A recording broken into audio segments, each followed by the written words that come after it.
شکفته هستم از سایت شکفته احمدی و در این آموزش قراره با هم یاد بگیریم که چطوری حروف لاس وگاسی رو با ایکات بچینیم. خب این فایلیه که مشتری برای من فرستاده و حاوی سری اطلاعاته. خب این فایل دور تا دور کار هست و دایره های متوسط فاصله تا لبه کار رو نشون میده، دایره های بزرگ فاصله بین حروف و این دایره ها حروف به اصطلاح اون تکرار حروف لاس وگاسی یا دایره های لاس وگاسی.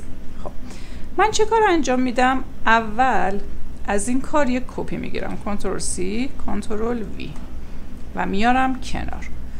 لازم نیست همه قسمت رو داشته باشیم، همین دایره برای ما کفایت میکنه. کنترل سی و کنترل وی که میارم اینور قرار میدم.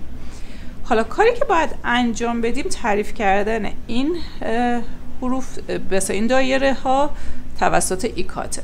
خب این قسمت رو نگاه کنین، فاصله تا لبه رو برای من 10 سانتی متر و فاصله بین دو تا لامپ رو 15 سانتی متر در نظر گرفته. من کاری که انجام میدم، اولین کاری که میکنم به فاصله 13 سانتی این شکل رو آفست میکنم. چطوری حساب کردم؟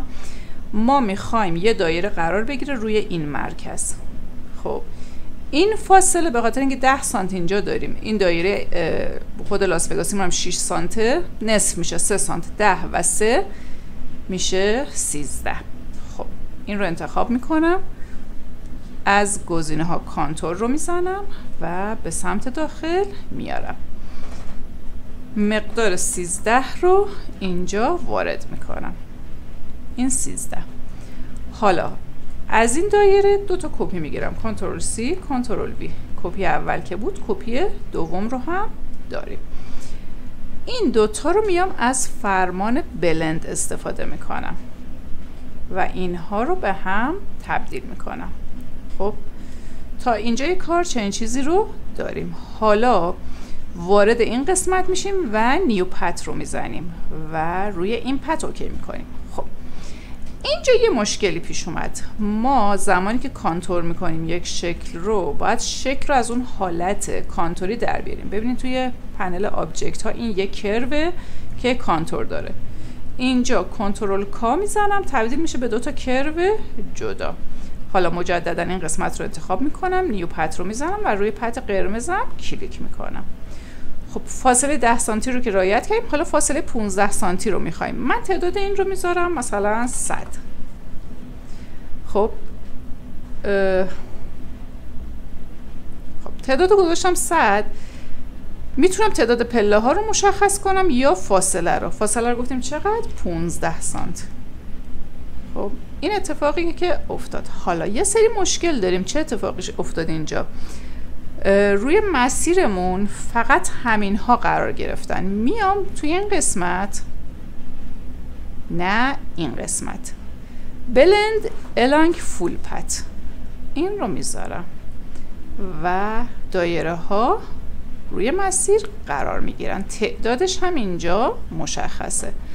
حالا همین کار رو اگر بخوایم با ایکات انجام بدیم، دوباره من از شکلم یک کپی میگیرم، میذارم اینجا، یه دونم که اضافه میاد، یه دونه از این دایره ها کپی میگیرم. کپی هم نگرفتم چون اینجا تعریف میکنم. این رو انتخاب میکنم، میام تو قسمت چیدمان LED،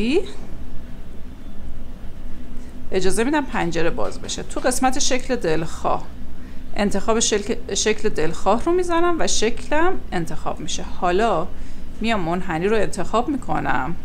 خب من میخوام چنین چیزی در بیاد. فاصله بین LED ها در هر ردیف رو، فاصله بینش رو قرار شد 15 باشه و فاصله درونیش بشه، حالا بذار این یکی بیارم روی خط. خب اون نمیشه، روی این یکی باید بذاریم.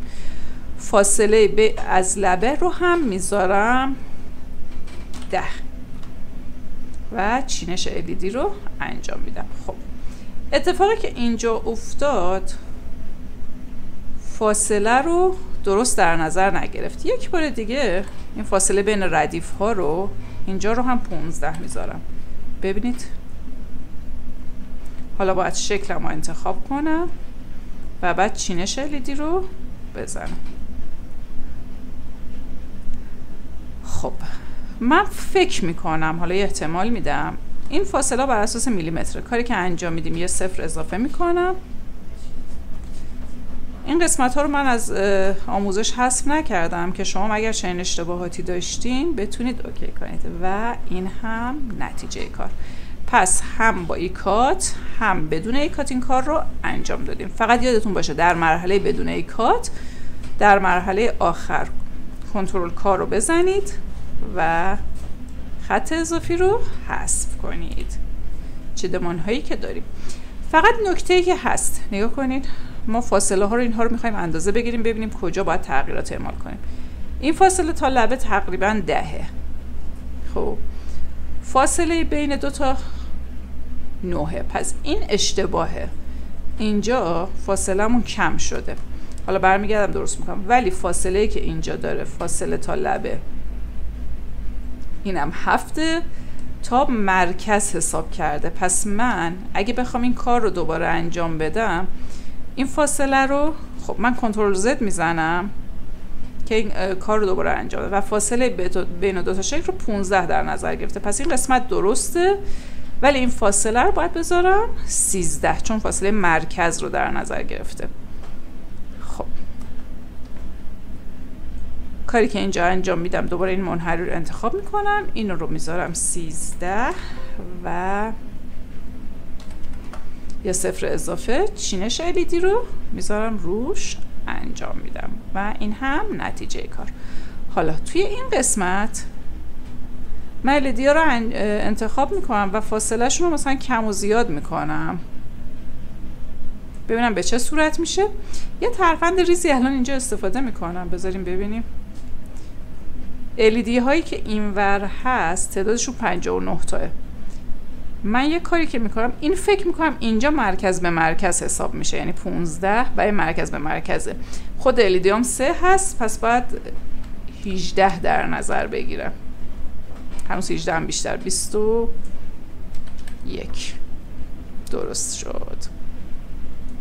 خب و اینکه گزینه الانگ فول پت رو حتما فعال کنم. روی بلند میزنم که این تنظیمات اینجا بیاد و بلند الانگ فول پت رو یک بار دیگه میزنم که تو کل مسیر اعمال بشه. قاعدتاً ممکنه کمی تفاوت داشته باشه، ولی تقریبا الان مشاهده میکنین این قلق هایی بود که داخل هر کدوم از اینها ایجاد شد. یعنی برای این کار باید تنظیمات رو طوری انجام بدین که این فاصله، من LED رو باز کنم، فاصله بین ردیف ها 15 باشه، هم فاصله ای که میخواین، فاصله از لبه اون عددی که میخواین به اضافه بسا شعاع دایرتون باشه و این قسمت هم که 15 باشه. این برای چیدمان LEDه. توی قسمت شکل دلخواه هم شکلتون رو انتخاب میکنید.